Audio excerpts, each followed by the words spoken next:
that's a kind of whole other conversation where you have, the mass immigration. You bring in all these different groups and extremist ideas. You all bring them into one spot and they start getting rowdy and they start talking, they start threatening people. Then that's what they're hoping for. That's right. Is that the YouTubers, the media get on top and get on their soapbox saying, we need more laws to suppress freedom of speech. And there's like, bing, bing, that's exactly what we wanted. And that is what we will likely see, and that's why we have to push back, be very cautious in how we present these ideas and present and talk about them so that we don't give them that opportunity to bring those types of laws in. I will say as well, I think it's rather foolish to be of the mind that we need more laws in order to protect people. Ideally, we need people to enforce the laws that we currently have. That would be nice. And in terms of, free speech and censorship, there is in no world, and maybe this is more of a moral issue with myself, but there is in no world somewhere where I am comfortable knowing, and I'm not comfortable knowing that this is our reality right now, where a government body, especially one I did not vote for, is in control of what we see, what we hear, and simultaneously or subconsciously through that, what we believe, what we think, what we know.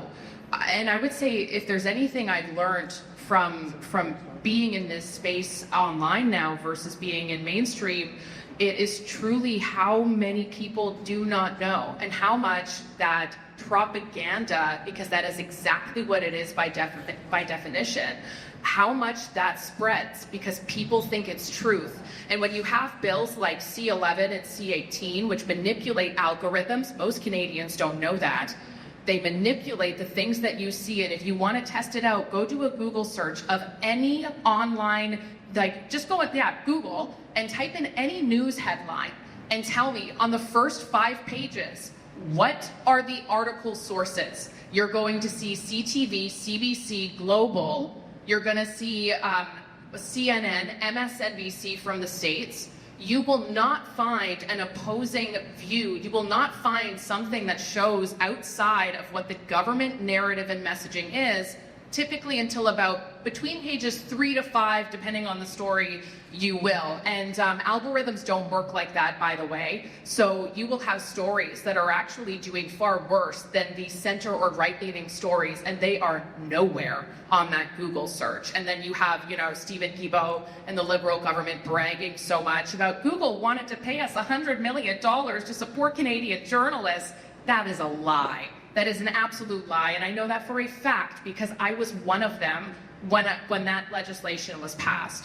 And so it is a very deeply concerning thing, but I also like to give people credit, and I believe that every single one of us, our ancestors have survived so many insane things in order to get us here today, and the government thinks that we don't know what's true and what's not anymore. That given time, we won't be able to figure things out on our own, and that they have to be the ones who tell us what is true and what is not. And I completely reject that notion, and I think it is disgusting that parliamentarians support it under the guise of protecting us and our safety. Yes.